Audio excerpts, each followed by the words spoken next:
BJP प्रत्याशी को मिला सिर्फ एक वोट। घर में ही रहते हैं 5 सदस्य। घर के सदस्यों ने भी नहीं दिया बीजेपी प्रत्याशी को वोट।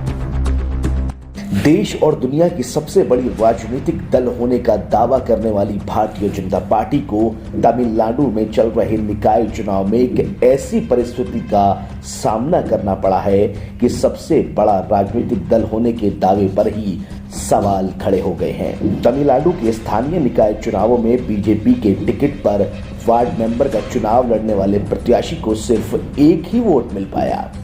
हैरानी की बात तो तब ज्यादा होती है जब भाजपा प्रत्याशी के परिवार में ही 4 वोट थे, जिसका मतलब सीधा ये है कि भाजपा प्रत्याशी को सिर्फ खुद का ही वोट मिला है और परिवार के सदस्यों ने भी उनको वोट नहीं दिया।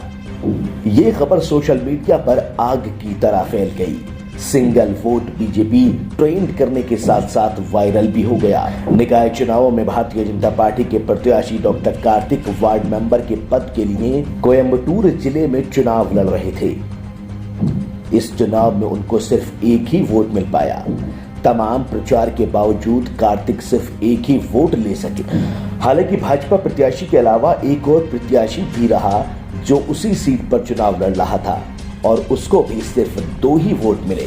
लेकिन सबसे बड़ा सवाल भारतीय प्रत्याशी की एक वोट मिलने के इस मामले पर खड़ा होता है कि क्या आखिर बीजेपी का दावा दुनिया की सबसे बड़ी पार्टी होने का झूठा है या फिर बीजेपी को अब लोग पसंद नहीं कर रहे हैं। जिस सीट पर चुनाव लड़ा जा रहा था उस सीट पर कुल 913 वोट पड़े और चुनाव जीतने वाले प्रत्याशी को 387 वोट मिल गए, जबकि दूसरे नंबर पर रहे प्रत्याशी को भी 240 वोट मिल गए।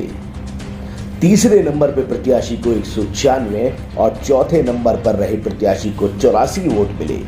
कुल 6 प्रत्याशियों ने चुनाव लड़ा था। 3 वोट रद्द भी हुए, लेकिन उसके बावजूद भी बीजेपी प्रत्याशी को सिर्फ एक ही वोट नसीब हो सका। बड़े दावों पर एक बड़ा सवाल खड़ा होता है कि क्या बीजेपी का सूरज अब ढलने लगा है। ब्यूरो रिपोर्ट, बेबाक आवाज टीवी।